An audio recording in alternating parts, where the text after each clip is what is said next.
Hi! Over the next few minutes you're going to learn how you can wrap up your lessons to make them more fun and help students remember what they've learned.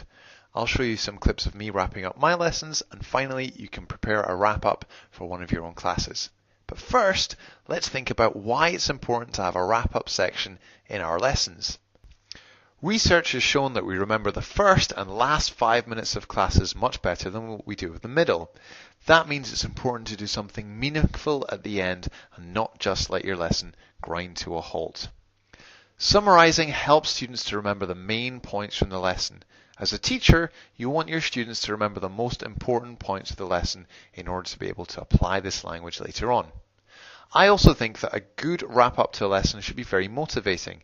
If you're able to show your learners how much they've learned during the lesson and make them laugh or smile at the same time, they'll be much more likely to want to come back to your classes in the future. Now, I'd like to share with you some common wrap-ups that I use in my lessons. The first is asking students to come to the front of the class, pick one word or phrase from the board, make a sentence using this, erase the words, and then pass the eraser on to the next student. Students get to choose what they'll say, and it's often funny and also visually shows students how much they've learned in the lesson. I'm going to give one person the eraser, and you just have to say one sentence about your job, and then you give this to another person. So, for example, I'll start. I like my job because it can be very fun. David, do you like your job? Yeah, I like my job also. I think it can be very exciting. Okay, so. I like my job. It can be boring.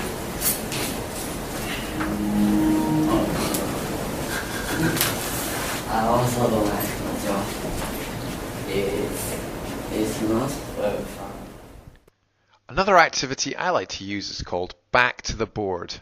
I'll write an important word or phrase from the lesson, for example some target language, on the board and ask the class to help two students at the front guess the word or phrase without saying the word or phrase itself. So, you at the back, you can help them guess the word, but you can't say the word.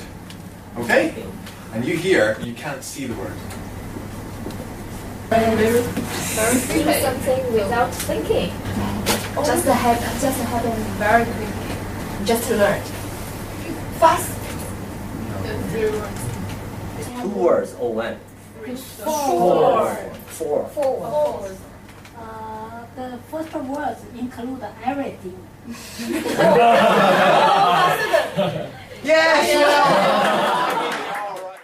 Now it's your turn to try. Take a lesson plan from next week, plan a wrap-up activity like one of the ones that you've seen here, and bring this along to the try section of this training where you can practice these by micro-teaching with your peers and getting feedback.